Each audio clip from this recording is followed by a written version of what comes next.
Assalamualaikum warahmatullahi wabarakatuh. Perkenalkan, saya Mukmin Kadoli Umar dengan NIM 161423049 dari kelas 2C. Tujuan dibuatnya video ini untuk memenuhi tugas mata kuliah bermain dan permainan anak usia dini dengan dosen pengampu Ibu Mita Sari, SPD MPD.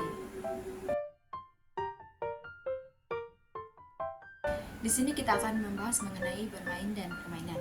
Bermain adalah aktivitas yang dilakukan untuk bersenang-senang, hiburan atau tujuan rekreasi tanpa tujuan atau hasil yang pasti. Ini sering dilakukan untuk melepas stres, meningkatkan keterampilan, atau membangun hubungan sosial. Bermain dapat melibatkan permainan, olahraga, kegiatan kreatif, dan eksplorasi. Sedangkan permainan adalah aktivitas yang melibatkan aturan atau struktur tertentu di mana peserta berpartisipasi untuk tujuan hiburan, rekreasi, atau belajar. Biasanya melibatkan antara interaksi satu orang atau lebih dengan tujuan mencapai kemenangan atau pencapaian tertentu.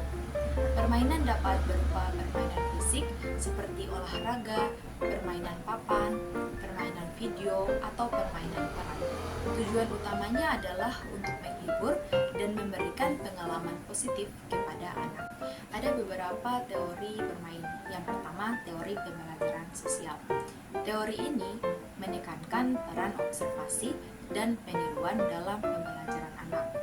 Anak-anak belajar melalui interaksi sosial dengan orang dewasa dan teman sebaya mereka.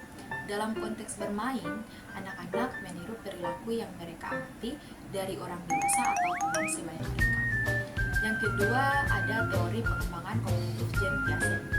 Piaget menekankan bahwa anak-anak aktif dalam membangun pemahaman mereka tentang dunia melalui eksplorasi dan interaksi dengan lingkungan mereka.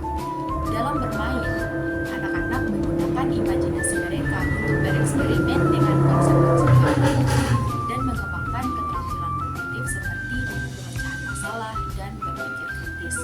Yang ketiga, ada teori zona proksimal oleh Lev Vygotsky. Teori ini menyoroti pentingnya interaksi sosial dan bimbingan dalam pembelajaran anak.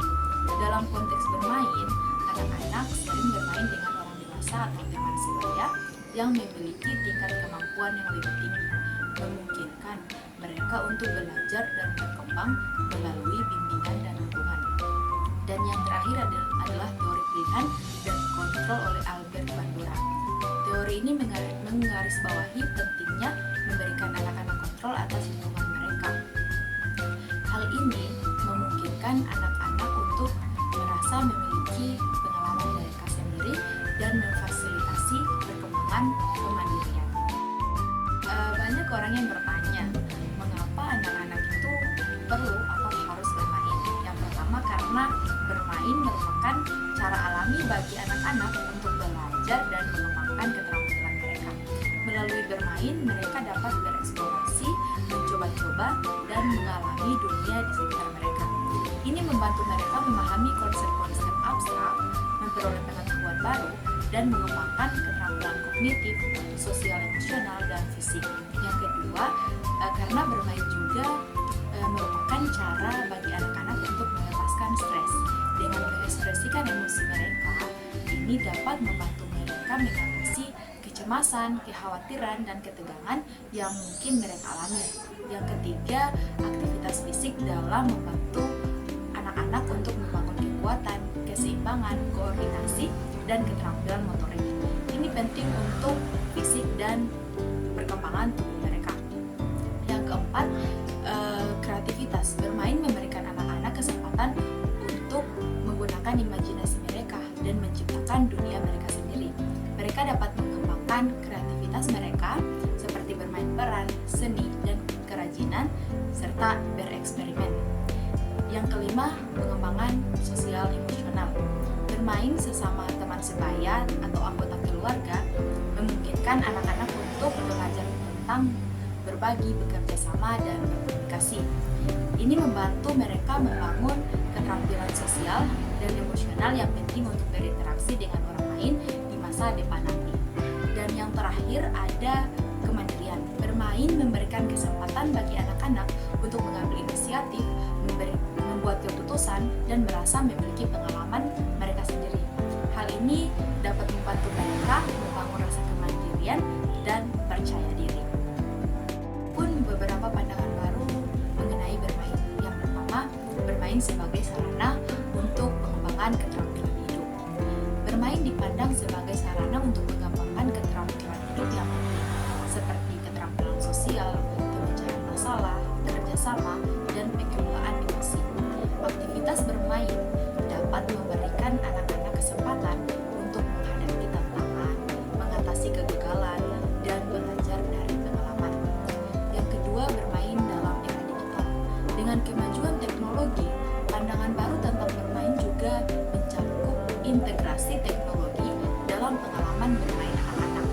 Ini mencakup penggunaan permainan video, aplikasi edukatif, dan perangkat pintar lainnya untuk mendukung pembelajaran dan pengembangan anak-anak. Dan yang ketiga, bermain sebagai bagian dari kurikulum pendidikan.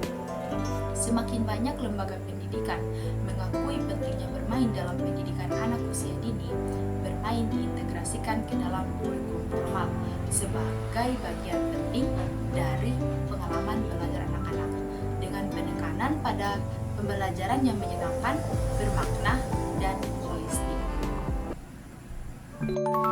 Di sini saya akan menampilkan video anak-anak yang sedang bermain.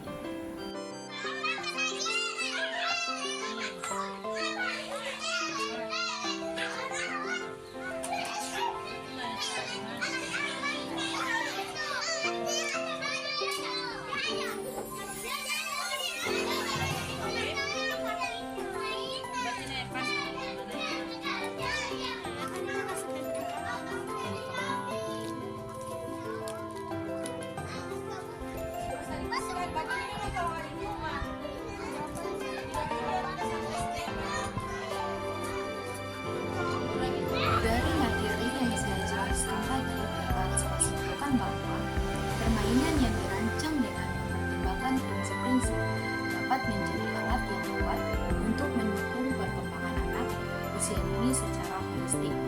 Bermain merupakan bagian yang sangat penting dari kehidupan anak-anak. Ini bukan hanya tentang hiburan belaka, tetapi juga tentang proses penting pembelajaran, pengembangan, dan pertumbuhan yang membentuk masa depan mereka. Pandangan baru tentang bermain menekankan pentingnya menghargai peran bermain dalam perkembangan anak-anak dan mengakui bahwa bermain bukan hanya aktivitas yang menyenangkan, tetapi juga penting untuk pembelajaran, kreativitas, dan pengembangan keterampilan hidup yang esensial. Baiklah, sekian dari saya. Saya mohon maaf apabila masih terdapat banyak kesalahan. Wabillahi taufiq wal hidayah. Wassalamualaikum warahmatullahi wabarakatuh.